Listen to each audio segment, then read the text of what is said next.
One of the best parts about being a special ops sniper was I had access to some of the best guns and best optics on the planet. Right? Everything from like this Smith & Bender here, a lot of the great Leopold scopes, Night Force scopes, and they're mil spec. So we started doing Tactical Rifleman. We started showing the high price mil spec stuff. And we got a response from a lot of viewers that our viewers, they want the mil-spec stuff, but they don't want to pay the mil-spec prices. Neither do we.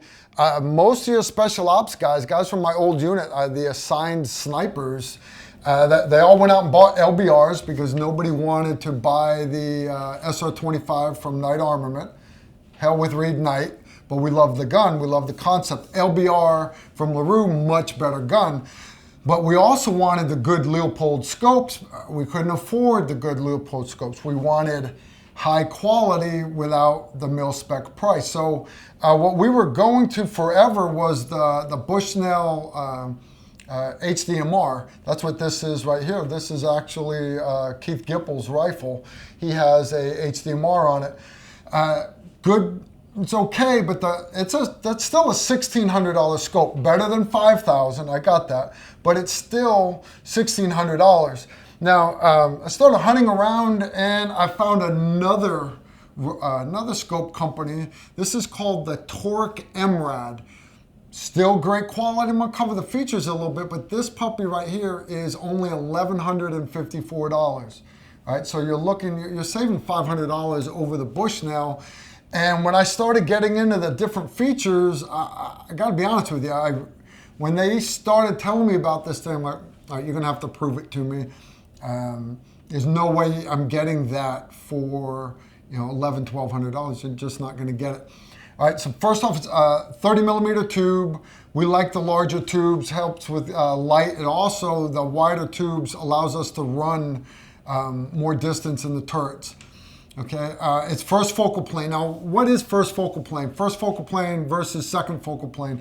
When you adjust the magnification on the scope, if it's first focal plane, your crosshairs change along with the target. As the target, that deer, that hog, whatever it is, as it gets larger in the scope, the crosshairs with its tick marks on it, they maintain that same aspect ratio as you go up and down in your magnification.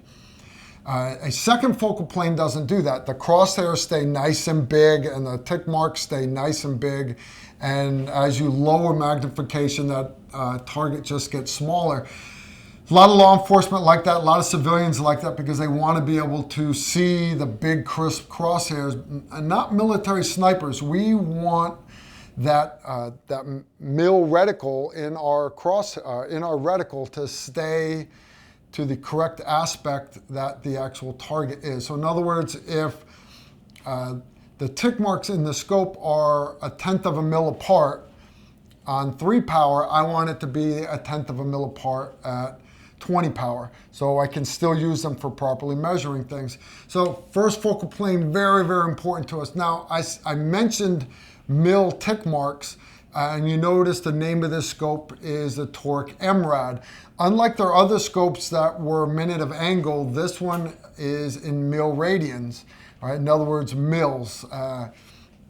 Why is that important for us? That's important for us because when I start running my, let's say my ballistic program, one of the different ones that I teach, this particular one that I prefer is the applied ballistics program. When I dial in for all the environmental conditions and everything, and it tells me because the temperature has changed 55 degrees from when I zeroed my rifle, that's going to change the density of the air, it's going to change the trajectory of my bullet. I can dial it perfect and I can hold with that mil reticle. I can either dial it in with the turrets or I can actually hold with the reticle inside the scope. So military guys, military snipers, we prefer a mil reticle. Now I know a lot of people, they love their bullet drop compensator reticles for hunting. Zero it at 100 meters, and if the deer's at 250, put it on 250 and you're going to hit every time. Carl, it's much better. Don't know why the military doesn't do it. It's dead on with one weight bullet set at whatever elevation above sea level that they gathered that data for that bullet drop compensator. As soon as you start going higher above sea level, as soon as you start changing barometric pressures, elevation, temperatures, this all affects density of the air, and all of a sudden your bullet drop compensator on that deer rifle is not as accurate. All right, it's going to change. You're going to be off. You're going to miss that trophy. So military, we prefer running mil-radian scopes so we can actually have accurate data, and we get that. It helps us get those first round hits. All right, so the reticle in this scope, it's got hash marks in it, mils. It's very similar to the old TMR reticle that Leopold came out with. We loved it. Better than the original Army football one that the Marines use, or the Army mil dots. We didn't like them. The TMR had tick marks at half mil marks. Likewise, this scope has got tick marks at 1 mil, but also half mils. Now, let's say you had to measure something even finer than that. You get out towards the edges of the reticle, top, bottom, left, and right. There are tick marks that go all the way down to 1/10 of a mil. Brother, you can get some real fine milling and adjustments with that. Now, I used to hate that we had to unscrew the caps and take the caps off to make adjustments on the guns. But if you had knobs that weren't covered and captured, you had the chance of somebody bumping your scope and turning it in the dark, coming out of the Humvee or off the helicopter. That would throw off the data on your gun. These are locked. All right? Now, in order to move these, you lift up on it, and it turns nice and simple. Nice and simple. It's super easy to zero. The one thing I like about it is you dial it. Hear that stop? That's called a zero stop. Now, if you don't want the zero stop in the gun, you don't have to put it there. Some people like to be able to dial below if they're making adjustments. But it came with a nice, simple little box marked with zero stop ring. Even marked. Nice little video on how to do it. Once you've set this scope where it needs to be for zeroing it, it's a simple Allen wrench. Loosen that up, take the cap off. You take your zero stop ring, sit it inside. It's got 3 little Allen wrenches to line it up. It locks it in place. Take the cap, turn it to 0, push it on, and put that 1 screw back in. And this scope quickly zeros. It's really, really good. It said this particular version is MRAD, in other words, it's in mils instead of minutes of angle. If you're a minute of angle guy and you prefer to do that, they've got that as an option also for the torque, but not me. Now, the corrections on these turrets for elevation and windage, they're 1 centimeter at 100 meters. You're looking at, it's 1/10 of a mil, right? It's great. Like all good sniper scopes, precision rifle scopes. On the other side, it also has a parallax adjustment knob, right? So you can actually dial the parallax. A lot of people call it the focus knob. You're actually focusing the target, so you can see the target clearer. That's not, well, it appears to be just that. What you're trying to do is make the scope as parallax free as possible. You want to have the reticle on the exact same focal plane that the actual target is itself. And so that, anyways, that's what you're doing with the parallax knob. In addition to that, if you look on the outside of this knob, it also has an 11 position illumination illumination knob for the illuminated reticle. It has off between each click. So in other words, you don't have to go all the way back to 0 to turn your illuminated reticle off. You can either, like, let's say you like illumination number 9. You can go 1 click above, 1 click below, and it will turn off the illuminated reticle. Not a big deal to me. I don't like using illuminated reticles because I'm always mounting night vision in front of the scopes. But for a lot of our viewers, they don't have the added benefit of owning $100,000 worth of night vision. Right? This particular scope is 4 to 20 power magnification. and it has a 50mm objective lens. Now that's a good sized lens. Right? Great, brings in the light. Now you notice there's not much clearance here from this rail. Now I have to have it up this high so that I can mount my night vision in front of it. A lot of guns don't have that rail there. They make some great rings that are also made by the same company. They're beautiful. I mean, they match the finish perfect. Unfortunately, these rings weren't tall enough for me to mount it on this Ruger precision rifle and still allow me to mount my night vision on it. So I ended up going with a worn mount, which is, you know, they're great quality mounts also. All right, it's got a, on the back, quick focus eyepiece. All right, turn it left and right, adjust it. Now what you're doing is you're focusing the reticle. You're not focusing the target crystal clear. Back here, you're turning this left or right to focus the scope so that the reticle is crystal clear. Now, why don't they just set that from the factory?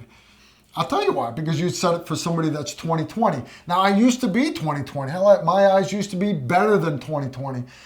I'm 51 years old now, and my eyes have gone. Now you got a choice. Either I can wear reading glasses while I'm looking through a scope, or if you've got a good piece of glass, good optic like this that has an adjustable eyepiece, I can dial this scope to dial it to my eye so that my eyesight is so that's crystal clear. The reticle is crystal clear to me.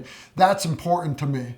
All right, I'm not going to bash all the big scope companies out there that swear that their stuff is 100% made in the USA. Their glass is made in Japan. It is. They make great glass there. When you start talking about glass, a lot of these companies will tell you light gathering and light transmission are the same things. They'll say, oh, this scope gathers a lot of light, and which for a hunter, that tells us, you know, that I'll be able to see that deer 10 minutes earlier in the morning or 5 minutes later in the evening. I'll still be able to deer hunt. Now, for a military sniper, though, what this allows me is if I have better quality glass than the enemy and my scopes gather light better, it means I can shoot at him in lower light conditions than he can shoot at me. And that's a big deal, right? So the military pays extra money for good glass. But when you really get down to it, when it comes to gathering light, what it comes down to is the larger objective lens, lower magnification, gives you a larger exit pupil, and it's going to appear lighter for you. Now, where do you see that? You see that if you've got like 10 power binos with a big objective lens and the tube is very short. Gathers a lot of light, but then when you get down behind the same power magnification rifle scope, it's dimmer. You dial that magnification down on the scope as far as it'll go. Low magnification, you're going to be able to see clearer. Right? That's basically all it comes down to. All right, it will dim as you increase magnification. Now the flip side of that is transmission, and that comes down to the quality of the glass, the coating on the glass, the quality of the glass, the polishing of the glass. That all equates to better transmission of light through the scope. And that really does, that's the major difference between high quality scopes like these two right here and a lot of your cheaper ones that guys are just putting on their scopes, their sniper rifles, their deer rifles. All right, so again, the company wanted to caution me. They're like, hey, look, Carl, this is not mil spec. In other words, I shouldn't be doing halo jumps with it or scuba diving with this stuff. But the reality is, guys, I'm a fag. I'm a former action guy. I'm never going to do that high speed stuff again. So for me going out to the shooting range, for me competing in a precision rifle competition, for me deer hunting, elk hunting, it's really not necessary for us, the Tactical Rifleman family, to drop $5,000 on, right? So like I said earlier, the scope, you're looking at $1,154 from their website. If you mention you watched the Tactical Rifleman video, they have a TAC R5 promo code that'll get you 5% off. Anyways, a great scope, shoots awesome. Yeah, I can show it shooting on the range all day long, but that comes down to great rifle. But as far as beating on this thing, it's got a bunch of rounds through it already, and I haven't had any issues with it at all. Comes with all your great accessories. Comes with good scope caps. It comes with a nice lens shade. Again, I don't use this stuff personally because I run the night vision on it. I use the scope caps. They're good scope caps. They've got good stuff on their website. You'll find all the accessories you need, the polymer throw levels, your levels, all that fun stuff. Be sure to check out our Patreon site, and y'all take care. Shoot straight.